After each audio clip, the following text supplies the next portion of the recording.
Prosseguindo os nossos trabalhos, teremos esse painel que tratará do tema hermenêutica constitucional, sociedade aberta e concretização de direitos, tema para o qual contaremos com a presença de dois eminentes juristas, o professor Sérgio Alexandre Menezes Habib, que é professor da Universidade Federal da Bahia, possui mestrado em Direito por aquela prestigiosa instituição, é defensor público da União e advogado criminalista dos mais conceituados do Brasil. E contaremos também com a presença não menos ilustre do professor Ricardo Maurício Freire Soares, que é pós-doutor em Direito pela Universidade del Studio de Roma La Sapienza, pela Tor Vergata e Universidade de Salento, é mestre em Direito Privado pela Universidade Federal da Bahia, foi coordenador, recentemente, deixou a coordenação do programa de pós-graduação da Universidade Federal da Bahia, autor de diversos livros, dentre os quais eu destacaria um trabalho primoroso sobre dignidade da pessoa humana, além de livros muito alentados sobre teoria do direito. De acordo com a programação, nós teremos aqui, inicialmente, a palavra a ser concedida ao eminente professor, meu querido confrade e amigo, Sérgio Habib. Professor Sérgio Habib, a palavra é sua, a alegria é nossa. Muito obrigado, professor Manuel Jorge, dileto amigo, companheiro de ideário, porque somos todos voltados nessa mesma trincheira da luta pelo direito, lembrando von Ehringen, mas sempre lutando nessa mesma trincheira. Quero agradecer o honroso convite que me foi formulado pela Escola Superior do Ministério Público da União. É um local sagrado, estamos aqui num ambiente acadêmico, mas, ao mesmo tempo, voltado para um público diverso. Eu quero agradecer imensamente, professor Manuel Jorge, sou seu fã, você sabe disso, o tratamento aqui não protocolar, de amigo, das suas obras, todas elas com dedicatória, e cito, inclusive, nas minhas aulas, o eminente professor Manuel Jorge como constitucionalista dos mais notabilizados no país. Quero também cumprimentar os professores que me antecederam e que também se fazem presentes neste momento. Os professores, professor Marcos Sampaio, professor Ricardo Maurício, a professora Patrícia Pinheiro, o professor Manich e o professor Nelson Neri, quem sou admirador profundo pelas obras do eminente jurista. Professora Patrícia, primeiramente quero me dirigir a Vossa Excelência, porque o tema da sua palestra me fez volver no tempo, quando ainda era estudante da Faculdade de Direito, lá na Bahia, e fui assim, fascinado por uma obra, naquela época, há 40 anos atrás, do professor Igor Tenório, Direito e Cibernética. Veja, Vossa Excelência, quanto tempo já se passou. E era a grande novidade do momento, a cibernética a serviço do direito. E hoje é essa realidade que está. Naquela época era uma utopia, não é? Hoje é uma realidade. Mas nesse universo de tantas estrelas, eu me digo, professor Manuel Jorge, em 2017 foi descoberta a menor estrela do universo, BPM. É uma anã vermelha. É assim como me sinto diante de tantas estrelas aqui nesse ambiente tão profícuo, mas quero dizer exatamente da minha alegria por participar desse evento. Eu não vejo o direito senão como voltado ao homem. E eu não vejo o direito sem literatura. Eu acho que a literatura é que humaniza o direito. E eu vou por essa linha, embora iremos falar da Constituição, mas eu vou dar um viés pela literatura, porque acho importantíssimo exatamente esse link que se faz entre direito e literatura. E começo por dizer que, navegando no Argo, os argonautas encontraram as sereias, mulheres-pássaro com uma bela voz. As músicas sedutoras das sereias hipnotizavam os argonautas, que eram os marinheiros, e faziam-nos conduzir a navios contra rochas traiçoeiras. Quando os argonautas ouviram as sereias, toda a tripulação resistiu ao seu chamado, exceto Butes, que ficou completamente enfeitiçado. Como a tripulação não conseguiu conduzir o Argo em direção à música, Butes pulou ao mar e tentou nadar até as sereias. Assim conta a mitologia, na épica viagem de Jasão e os argonautas em sua frenética busca pelo Velocino de Ouro. Não é à toa que eu fiz essa metáfora aí, porque o Velocino de Ouro era, na verdade, a busca, uma busca desenfreada que os argonautas faziam. E, no meio dessa busca desenfreada, havia o Cântico das Sereias. Muitas vezes nós ouvimos esse canto das sereias, que nos desviam ou nos querem fazer desviar de um caminho que estamos ali perseguindo. E muitas vezes nós nos desviamos desse caminho porque vamos dar ouvidos a essas sereias que estão pelo caminho e que são responsáveis pelo desvio da rota. A Constituição Federal é, sem dúvida, e assim deve ser vista e compreendida, como o trajeto seguro que se deve percorrer, já que sem tal rumo e sem tal norte, não se irá a lugar nenhum, até porque, como assevera Ferdinand Lassalle, quando o texto constitucional se dissociar dos fatores reais de poder, ela não passará de uma mera folha de papel. Decorre daí que o estudo do direito constitucional apresenta-se como crucial para a elaboração e justificação de melhores textos constitucionais, conquanto se saiba que a dinâmica dos fatos sociais possa gerar revisões ou atualizações nesse próprio texto constitucional.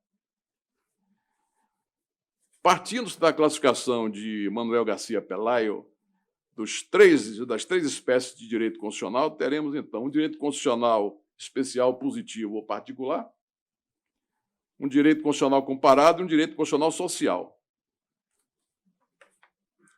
Isso aqui eu pesquei no curso de Direito Constitucional do professor Manuel Jorge, viu? O conceito de direito constitucional, segundo o ilustre e estimado professor Manuel Jorge Silva Neto, em sua obra Curso de Direito Constitucional, 8ª edição, não é senão, definição dele, o domínio da ciência do direito que se ocupa do estudo das normas fundamentais organizatórias do Estado. Obra citada, página 60. Eminente amigo. Mas uma questão tormentosa, porém, é a que se refere à interpretação da norma constitucional. Se é difícil interpretar a norma infraconstitucional, imagine-se o trabalho de Sísifo em interpretar-se a norma constitucional. Interpretar a Constituição é um dos grandes desafios do intérprete. E eu digo o seguinte, partindo-se do pressuposto de que todos nós interpretamos aquilo que vemos com o que nós conhecemos, com o que nós sentimos, com o que nós somos, não será difícil concluir-se que em cada interpretação estará gravado o DNA de cada intérprete. Não se pode separar do ego do ser humano as emoções, as sensações por ele vivenciadas em sua experiência de vida. Até porque o homem ou a mulher não é apenas pensamento, mas igualmente eles são emoções, sentimentos, pois somos muito mais do que seres materiais, somos vocacionados à espiritualidade. Somos, sim, um feixe de sensações e impressões auridas ao longo da nossa existência. Como diria o poeta Pessoa, eu que me aguente comigo e com os comigos de mim mesmo. Como a significar que somos muitos dentro de nós mesmos, pois não pensamos e agimos de uma forma única ao longo da vida, mas evoluímos ou involuímos, e assim a arte de interpretar sofre invariavelmente a influência desses vários coadjuvantes que somos e fomos durante a nossa trajetória por esse ecúmene. Não somos apenas o barro, mas, sobretudo, o sopro divinal que lhe deu vida e ânimos. Visto, portanto, que o intérprete sofre a influência de fatores endógenos e exógenos, há que se ter muita cautela no instante de proceder-se à interpretação da norma jurídica, sobretudo a norma constitucional. Canotilho leciona que o intérprete da Constituição, em face do caráter aberto, incompleto e fragmentário do direito constitucional, chega-se à missão de fixar o âmbito e conteúdo da norma e aplicar, complementar a norma constitucional, preenchendo as suas lacunas. Mas é evidente que toda interpretação é de ter limites. Como diria certa escritora, há que se dar orlas ao mar. Caso contrário, pela própria imensidão do oceano, nada o impediria de cobrir toda a terra, inundando-a por inteiro. Sabemos todos que há várias formas de processo de interpretação, desde o gramatical, lógico, sistemático, histórico. Todavia, em razão do tema que me foi proposto, irei focalizar mais de perto nas técnicas de interpretação constitucional, dentro do possibilismo filosófico, fruto das elucubrações do constitucionalista alemão Peter Heberle. A Sociedade Aberta dos Intérpretes da Constituição, contribuição para a interpretação pluralista e procedimental da Constituição, cujo tema, na obra em alemão, de offene Geschäftsart der Verfassung ein Beitrag, um nome complicadíssimo aí, extenso, publicado no Brasil por Sérgio Fabres e traduzido pelo ministro Gilmar Mendes do Supremo Tribunal Federal. Partindo do pressuposto de que a Carta Magna é um processo aberto, como ele diz, um projeto para o futuro, ele admite que a ideia de uma sociedade aberta dos intérpretes da Constituição significa que toda e qualquer pessoa que leia livremente a Constituição acaba sendo co-intérprete. E vai além o mestre Tedesco. O legislador parlamentar é dotado de legitimação democrática direta, uma vez que é eleito pelo povo, ao passo que os juízes do STF têm legitimidade apenas indireta e imediata. A sua tese, portanto, propõe que a sociedade fechada, tradicional dos intérpretes da Constituição, evolua para uma sociedade aberta, da qual participem todos os órgãos estatais, todas as potências públicas, todos os cidadãos e grupos, não sendo possível estabelecer-se um elenco cerrado ou fixado com números clausos de intérpretes da Constituição.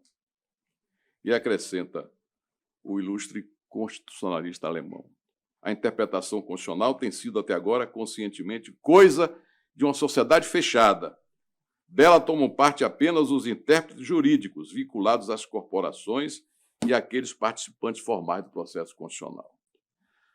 A interpretação constitucional é, em realidade, mais um elemento da sociedade aberta.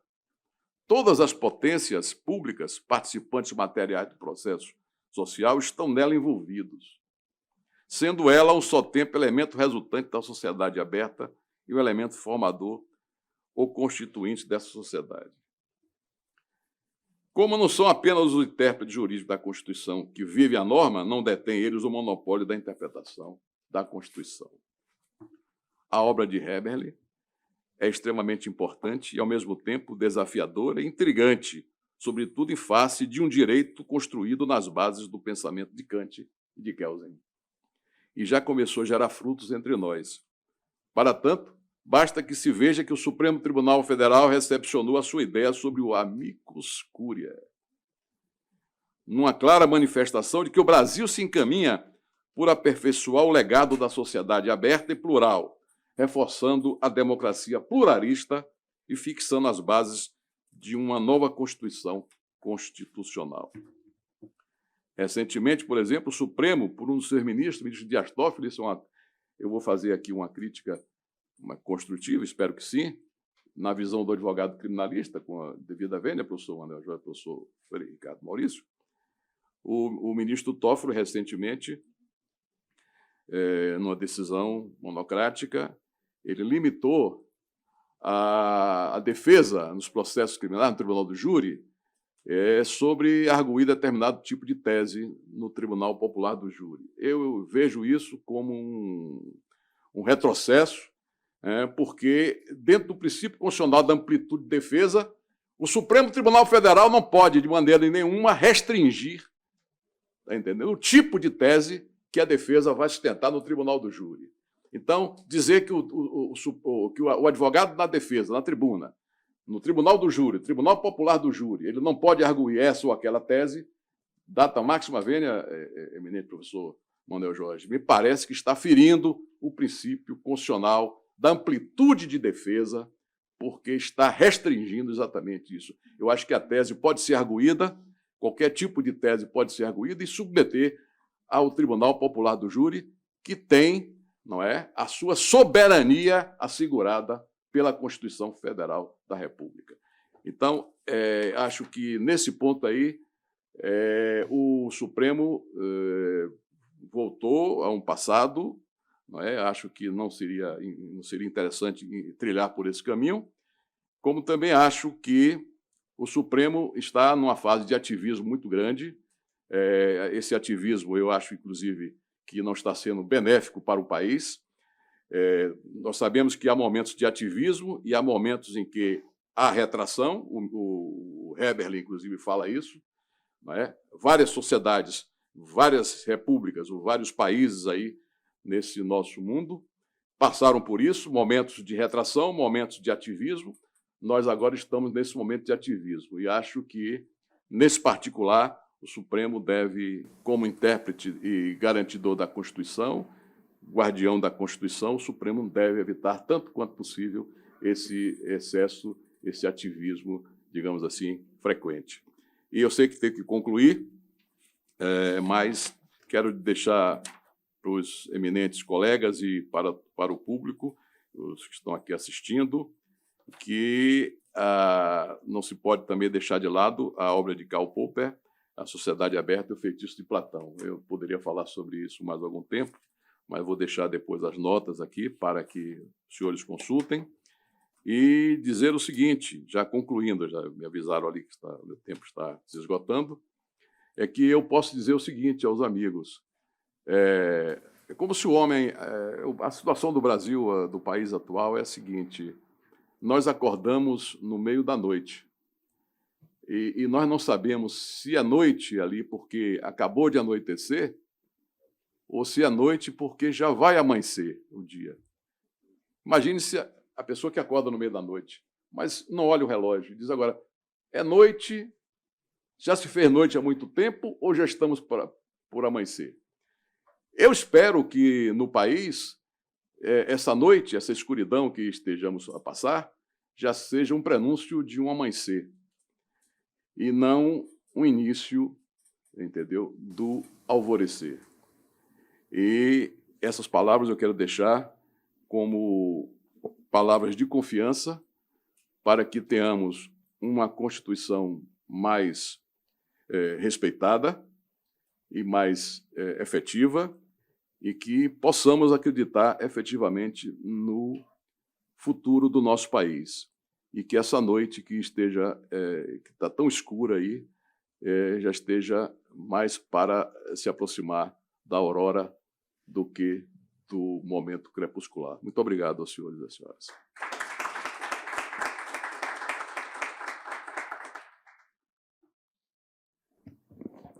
Muitíssimo obrigado, caro professor, confrade e amigo Sérgio Habib, que trouxe subsídios importantíssimos a respeito da sociedade aberta dos intérpretes da Constituição, referindo à tese conhecida de Peter Haber, que foi incorporada ao nosso sistema do direito positivo por meio da adoção do amigo da corte, não apenas no controle concentrado, abstrato de constitucionalidade, mas também em outras ações coletivas, também referindo à ideia de democracia pluralista como decorrência objetiva da adoção da sociedade aberta dos intérpretes da Constituição e nos brindando também com referências literárias formidáveis e belíssimas, como muito próprio de Vossa Excelência. Muitíssimo obrigado, agradeço em nome da Escola Superior do Ministério Público da União e tenho o prazer enorme de passar a palavra também agora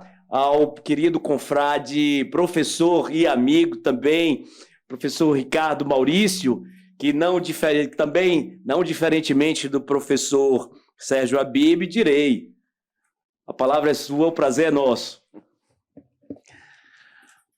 Bom dia novamente a todas e todos. É uma honra fazer parte desse evento e dividir a mesa com dois professores, né, que contribuíram para a minha formação e a formação em tantas gerações de alunos da Faculdade de Direito da UFBA. Prazer muito grande, professor Manuel Jorge, estar aqui novamente ao seu lado, depois de um curso de hermenêutica constitucional aplicada no dia de ontem. Vejo aqui muitos colegas que participaram dessa iniciativa. Também muito feliz de reencontrar o professor Sérgio Habib, um professor formidável, um advogado talentosíssimo, um homem correto do ponto de vista ético, do ponto de vista intelectual, uma grande referência para todos nós. Cumprimento, né, a todas e todos e digo que, de certa forma, a minha contribuição já foi iniciada pela brilhante conferência do professor Sérgio Habib. Eu, na verdade, ontem, né, em contato com os colegas, tive a oportunidade de discorrer sobre a nova hermenêutica constitucional que surgiu pós-Segunda Grande Guerra, professor Nelson Neri, no contexto do neoconstitucionalismo. E referi que, tendo em vista a afirmação dos direitos humanos fundamentais, o surgimento de uma nova teoria dos princípios, tendo em vista o fortalecimento também dos regimes democráticos, a interpretação constitucional ganhou um novo fôlego e se tornou, de fato, um campo, claro, ligado à hermenêutica jurídica, mas com, né, singularidades próprias. E, a partir daí, foram desenvolvidos diversos métodos de interpretação constitucional, né? A tópica do professor Theodor Pfiffer, examinamos também a hermenêutica concretizante do professor Conrad Hesse, trabalhamos também com a hermenêutica normativa estruturante do professor Friedrich Miller e discorremos, né, sobre o que eu chamei de hermenêutica aberta do professor Peter Heberlin. De fato, o professor Peter Heberlin influenciado pelas contribuições de Karl Popper e de Jürgen Habermas, com a sua teoria da ação comunicativa, propôs a ideia revolucionária, embora óbvia, mas os grandes gênios conseguem divisar aquelas verdades que estão postas com muita clareza, a ideia de que intérpretes da Constituição são todos nós cidadãos, né? Não apenas os intérpretes ditos oficiais, né?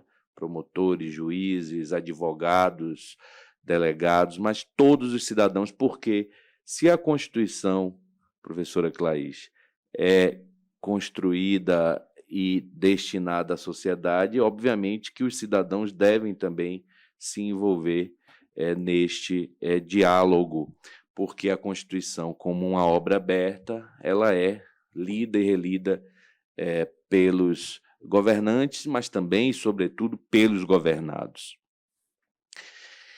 A Constituição de 88, o professor Manuel Jorge também já fez um breve introito, contribuiu muito para essa abertura constitucional.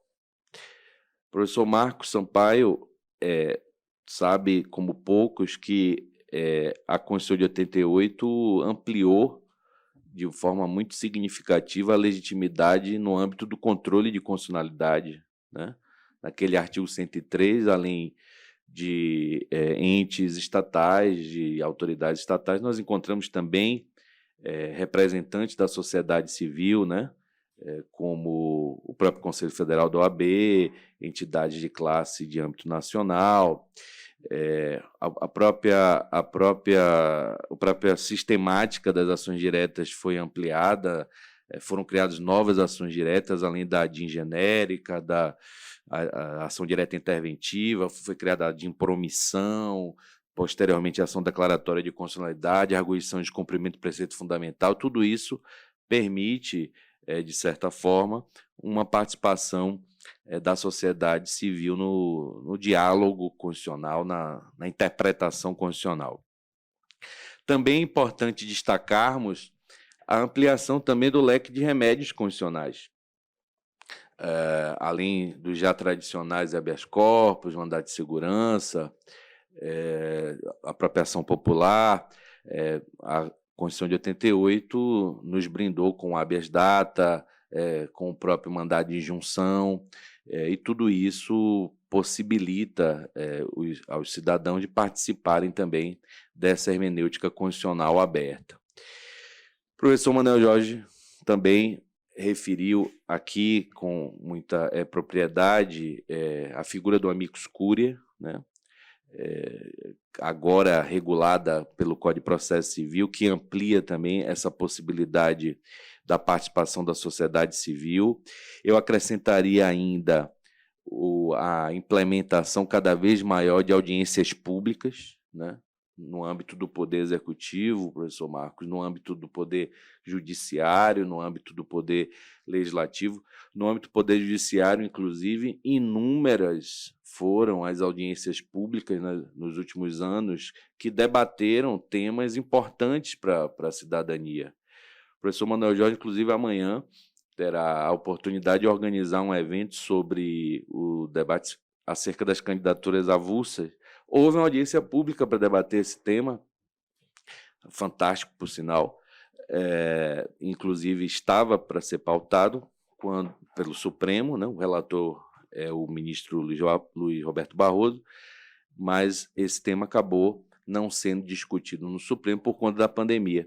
Então, essas audiências são muito importantes porque elas permitem não apenas o enriquecimento, né, desse diálogo, não apenas o exercício da razão comunicativa, mas também a legitimação do poder público com a presença da sociedade civil. Essa tese, inclusive, da candidatura avulsa é uma tese que se insere nesse debate de uma sociedade aberta de intérprete da Constituição, porque a possibilidade do cidadão participar sem afiliação político-partidária não deixa de ser também uma ampliação da própria ideia de democracia participativa. Agora nós temos muitos desafios, né? Os instrumentos, por exemplo, de democracia participativa são pouco utilizados, né? E eles são valiosíssimos para que a sociedade civil participe desse diálogo e o poder público não exercite um monólogo.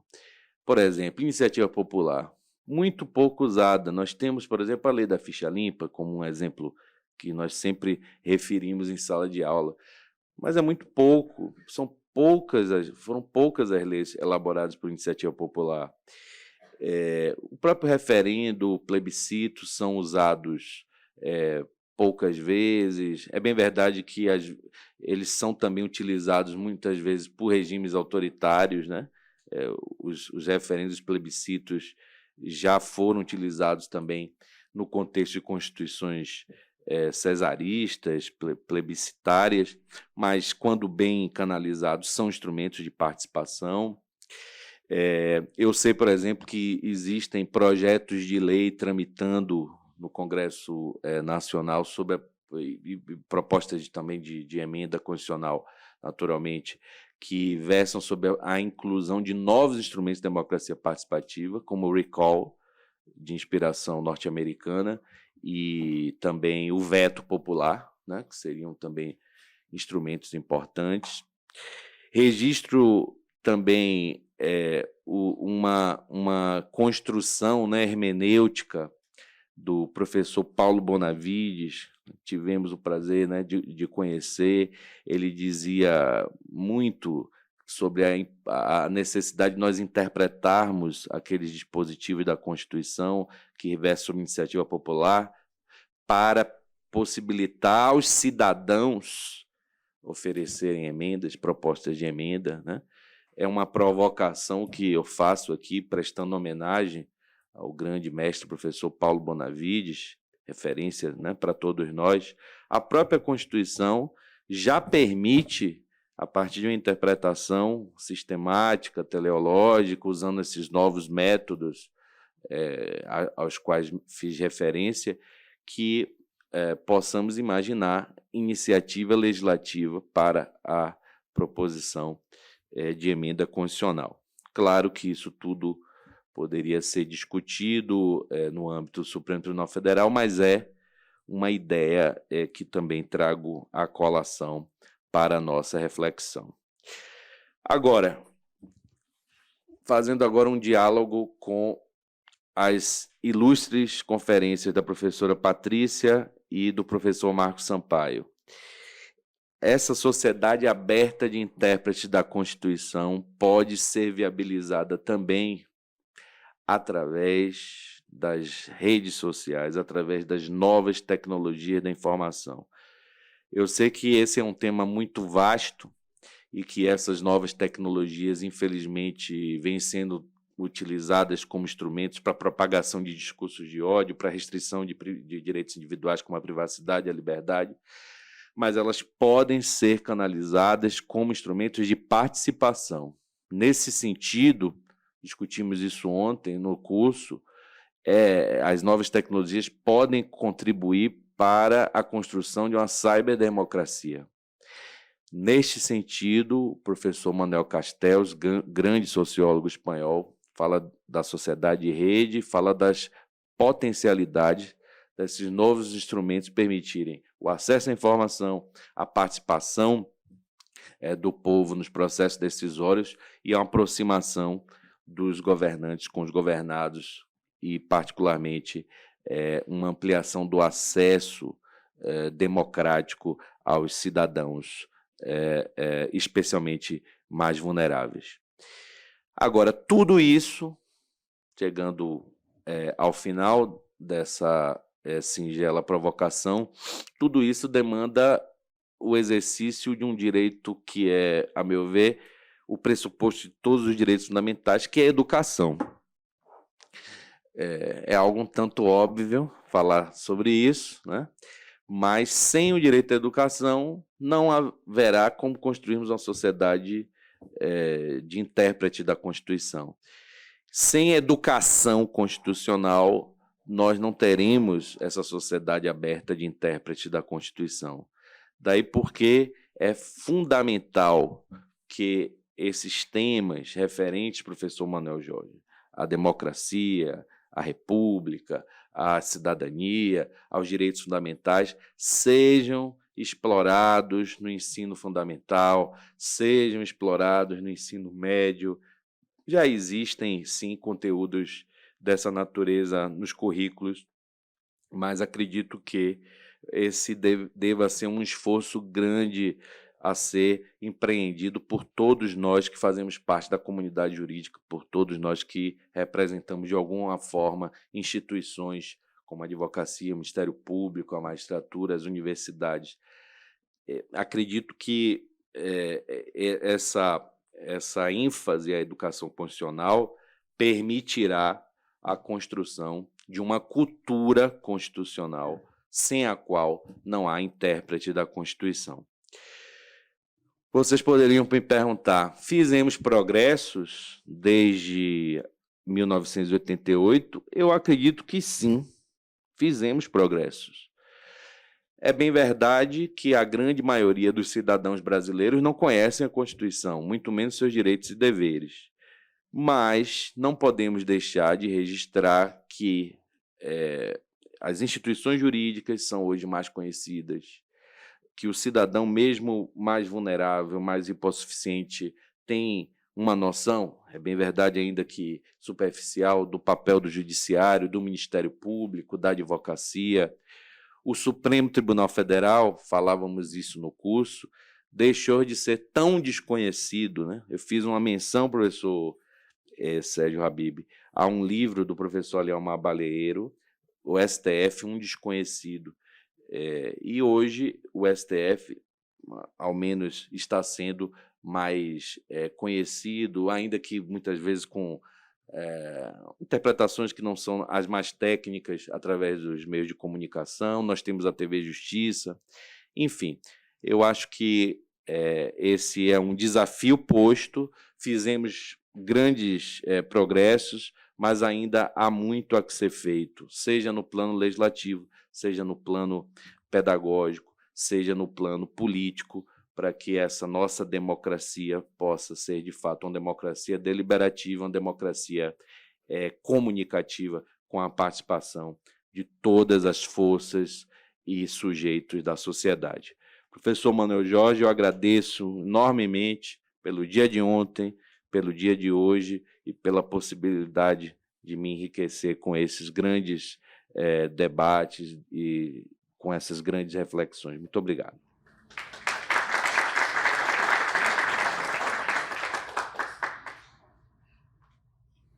Estimado professor Ricardo Maurício, sou eu a agradecer pelo abalizado pronunciamento de Vossa Excelência, que referiu de modo objetivo os instrumentos à efetivação da sociedade aberta, complementando a questão do amigo da corte com as audiências públicas.